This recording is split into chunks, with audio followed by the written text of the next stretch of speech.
प्रत्येक कार्यकर्त्याच्या ज्या भावना असतात त्या शिंदे साहेबांपर्यंत पोहोचवण्याचं काम पक्षाचं नेतृत्व करत असतं. अजून काय उमेदवार किती आहेत काय घेतले अजून काही समजलेलं नाही आहे. त्यामुळे कार्यकर्त्यांनी इतक्या लवकर घाई करणं योग्य नाही आहे आणि जे काही निर्णय होणार ते शिंदेसाहेब करणार आहेत. कार्यकर्त्यांना न्याय आहे हा पक्ष दिल्याशिवाय राहणार नाही, कारण हा शिंदे साहेबांचा पक्ष आहे, कार्यकर्त्यांचा पक्ष आहे. त्यामुळे कार्यकर्त्यांना नक्कीच संधी मिळेल असा माझा विश्वास आहे. शिवसेनेत देखील तुम्ही नाराज असल्याचं कळते. तुमच्यासह अनेक पदाधिकारी नाराज आहेत. काय नेमकं नाराजीचं कारण आहे तुमचं? पहिली गोष्ट मी कुठं नाराज नाही एक.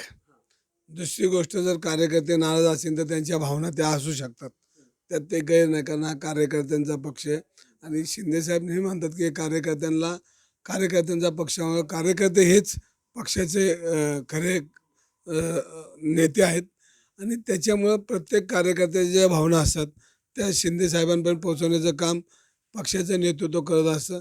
आज जे काय मला अजून काय कळलं नाही की मला तुमच्या माध्यमातून कळतं की सगळे कार्यकर्ते एकत्र येणारे आणि आम्हाला संधी मिळावी पक्षाने, तर त्यांच्या भावना पक्षापर्यंत पोचवण्याचं काम पक्ष नेतृत्व करतील. कार्यकर्ते नाराज आहेत का?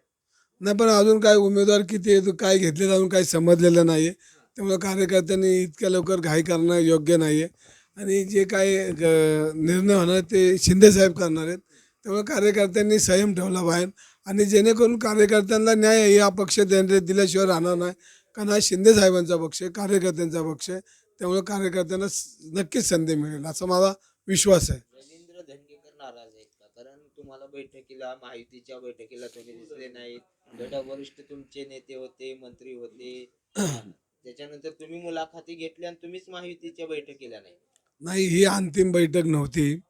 त्याच्यामध्ये जे काही निर्णय व्हायचे ते अजून काही झालेले नाहीत.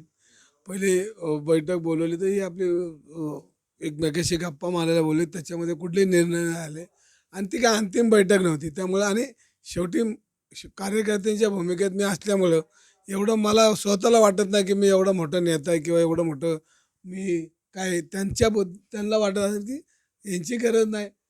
कुणाला तिकडे बघा आणि कुणाला वाटत नाही तुमची गरज नाही. नाही नाही माझ्या सल्ल्याची गरज वाटत नसेल तर माझं नाही, ज्याला वाटत असेल त्याला. जागा वाटपावरूनही नाराजी आहे का? 165 जागा आहेत पुणे महापालिकेत, तुम्हाला कमी जागा दिल्या जात आहेत, भाजप जास्त जागेवर लढणार आहे म्हणूनही नाराजी आहे. कालच्या बैठकीत जे आहे ते तुम्हाला 35 जागा देण्यावरून चर्चा झाली. त्याच्यामुळे ही सगळी नाराजगी आहे का रवींद्र धंगेकरांची? पण ही चर्चा झाली नाही. हे कोण म्हणतं चर्चाच नाही झाली? जागा वाटपावर नाराजी आहे का? नाही नाही, चर्चाच झाली नाही. त्यामुळे जागा वाटपाचा प्रश्नच येत नाही. अजून कुठल्याही परिस्थितीत ह्याची चर्चा झाली नाही आणि ह्याच्यामध्ये कोणी बोललेलं नाही. त्यामुळे चर्चा ही अजून सुरुवातच नाही आली तर चर्चा कुठून होणार? किती जागा पाहिजे तुम्ही? बघा, अजूनही कुठल्या पद्धतीची चर्चा झाली नाही. काही लोकशाहीमध्ये राजकारणामध्ये अफवा असतात, त्या अफवा कार्यकर्त्यांनी लक्ष ठेवलं नाही पाहिजे. कारण शिंदे साहेबांचं नेतृत्व हे सक्षम आहे, हे कार्यकर्त्यांच्या बाजूने उभं राहणार आहे. त्यामुळे कार्यकर्त्यांनी कुठंही काही नाही बोलता पक्षाच्या नेतृत्वाने जो आदेश देईन तो आदेश त्यांनी मान्य केला पाहिजे आणि जे काही निर्णय घेतील ते पक्षाच्या हिताचे घेतील हा विश्वास सगळ्याच कार्यकर्त्यांना आहे. तरी कार्यकर्त्याच्या भावना असेल तर ते आम्ही पोहोचवण्याचा प्रयत्न करू. कार्यकर्त्याच्या भावना आहेत म्हणतात तुम्ही, ते कार्यकर्ते जमणार आहेत मग ते पक्षावर नाराजच म्हणावे लागतील ना. पक्षावर नाराज अजून त्यांची भूमिका मला समजलेली नाही. त्यांच्या भूमिकेत जी असेल त्याची समजूत काढू किंवा पक्षाला त्यांची भूमिका सांगू की असं असं कार्यकर्त्यांचं म्हणणं आहे. आता शेवटी ती कोणी बोलवली बैठक काय नाही अजून तो तसं मला अजून निरोप नाही, पण तुमच्या माध्यमातून मला कळतं की आज काही कार्यकर्ते बसणार आहेत. आम्हाला तुम्ही म्हणताय की काही झालंच नाही बैठकीत, मग हे नाराज कार्यकर्ते आले कसं? पक्ष असं काहीतरी करला नाही.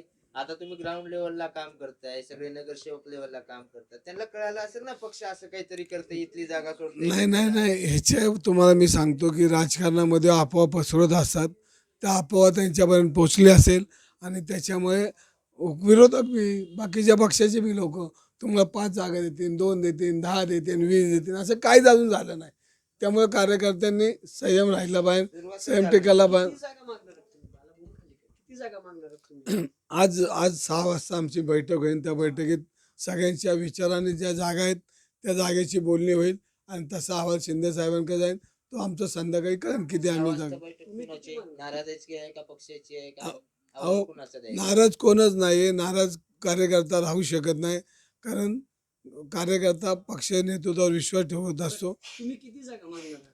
आता ह्याच्यामध्ये आज संध्याकाळी आम्ही एक पासून तर 41 पर्यंत आम्हाला कुठं कुठं पाहिजेत त्याची आमची चर्चा होईल आणि त्या चर्चेनुसार अहवाल गेला की तुम्हाला सांगा आमच्या मागण्या तुम्ही किती. पहिल्या सुरू म्हणले होते 165 लढाई. आजही 165 लोकांची आम्ही भूमिका पक्षाकडे पाठवणार आहे. मी माझा अहवाल पाठवणार आहे. 165 कार्यकर्ते आमचे लढायला तयार आहेत. शेवटी निर्णय पक्ष नेतृत्व करेल.